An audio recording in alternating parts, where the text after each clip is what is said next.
In 22 years of investigations, I found killers, I found victims, I found missing people, but I never expected to find the same stranger. Because according to every file I checked, this man didn't exist.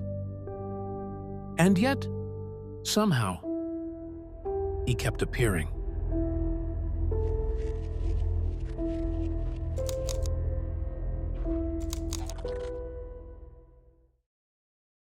Killers lie, witnesses lie, even evidence can lie.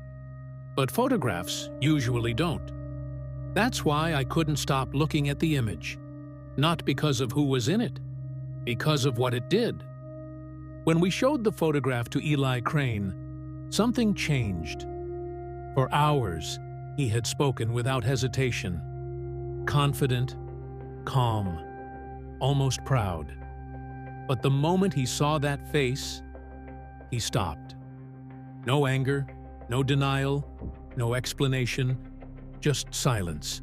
Then 5 words that never made it into the official report. He wasn't supposed to be there. At the time, I thought he meant the photograph. Weeks later, I realized he meant something else entirely.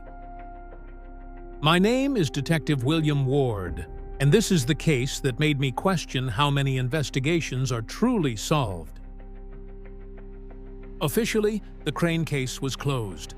Arrest made, victim recovered, evidence secured, paperwork completed. The kind of ending departments like. The kind that lets everyone move on. Everyone except me. Because every time I reviewed the evidence, my attention drifted back to the same image. The unknown man captured on CCTV, standing near the prepaid card kiosk used to route the emergency call. The image wasn't good. Low resolution. Partial profile. Nothing remarkable. If you passed him on the street, you wouldn't remember him. Yet Eli Crane remembered him instantly. And that bothered me. Crane showed no fear when confronted with forensic evidence. No reaction to photographs of the tunnel. No reaction to victim statements. But one blurry image. That got his attention. So I started digging. Not officially. Just enough to satisfy my curiosity. At least, that's what I told myself. 3 days later, I found him again. Not in a database. Not in a criminal file. In the background of an old missing person investigation. 11 years earlier. Different county. Different victim. Different detectives. Same face. Or close enough to make me stop scrolling. The image showed volunteers gathered near a search area. Most people were looking toward the camera. One man wasn't. He stood farther back, watching the woods, watching something outside the frame. I enlarged the photograph, compared it side by side with the CCTV image. The similarities weren't enough to prove anything, but they were enough to bother me. So I requested the archived case. The victim had never been found. The investigation ended after 6 months. No suspects, no arrests, no resolution. Just another missing person file gathering dust. And buried inside hundreds of pages of reports was a witness statement. A single sentence. Easy to miss. The witness described seeing a man who seemed more interested in the search than the missing girl. At first it sounded meaningless. Then I found another file, and another, and another.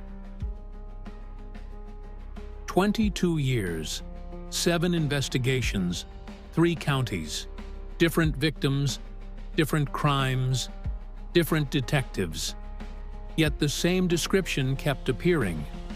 Not identical, just similar enough.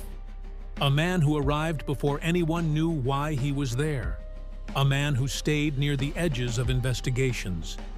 A man nobody could identify afterward. Sometimes he appeared in photographs. sometimes in witness statements, sometimes only in passing conversation, never as a suspect, never as a victim, never as a person investigators considered important. And that's exactly what made him important. Because people notice what doesn't belong, but they rarely notice what almost belongs. The pattern wasn't obvious. It took weeks to assemble. The kind of pattern you only find when you're looking for something nobody else believes exists. And once I saw it, I couldn't stop seeing it. The breakthrough came from a retired deputy named Samuel Rourke. He had worked one of the older cases. I expected a short interview. Instead, he stared at the photograph for nearly 30 seconds. Then he nodded, slowly, like someone recognizing a face from a dream. I remember him. That was the first time anyone had ever said that. I asked for a name. He shook his head. No name, no report, no formal contact, just a memory. Then he said something I still think about. He never asked questions. I waited. Rourke continued. He only listened. The room went quiet. Because I knew exactly what he meant. Most people at crime scenes want information. They ask, they speculate, they talk. But according to Rourke, this man did none of those things. He listened, watched, observed, then disappeared. I asked what he thought the man was. A reporter? Volunteer? Private investigator? Rourke looked back at the photograph, then gave an answer I didn't like. I think he was studying people. The next lead came from a storage archive, a forgotten box from a closed regional task force. Most of it was useless. Old maps, broken folders, budget requests. Then I found a photograph, black and white, dated 1994. 6 men standing outside a training facility. On the back, someone had written, "Observation Group." Nothing else. No department. No agency. No signatures. Just 2 words. Observation Group. And standing near the edge of the photo was the same man. Or at least, the same face. Again, not enough to prove identity. Not enough to prove age. But enough to keep me awake that night. I searched every database available to me. Federal, state, regional, nothing. No program, no task force, no training division, no observation group. It was as if the name had never existed, which should have been impossible. Organizations leave records, budgets, requests, personnel lists, paper trails. This one left nothing. That should have ended the investigation. Instead, it made things worse, because the next morning, the archive box was gone. Not moved, not relocated. Gone. The sign-out record had vanished too. The clerk insisted the box was never checked out. According to the system, it had never existed. I knew that wasn't true. I'd held it, read it, photographed it. Yet every official record suggested otherwise. For the first time, the investigation stopped feeling old.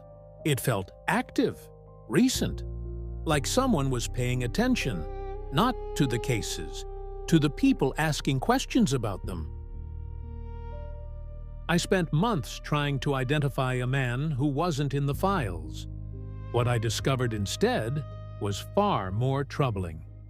The man wasn't the mystery. The files were, because every trail connected to him ended the same way. Missing records, missing names, missing explanations, and eventually, missing people. Officially, I never found proof that the photographs showed the same man. Officially, there was no observation group. Officially, nothing connected those investigations. But official answers have never interested me much. What interests me is this. In 22 years of archived cases, one face appeared again and again, always nearby, always watching, never involved, and never forgotten by the people who noticed him. This is last trace, and sometimes the most dangerous person in a case is the one who never becomes part of it.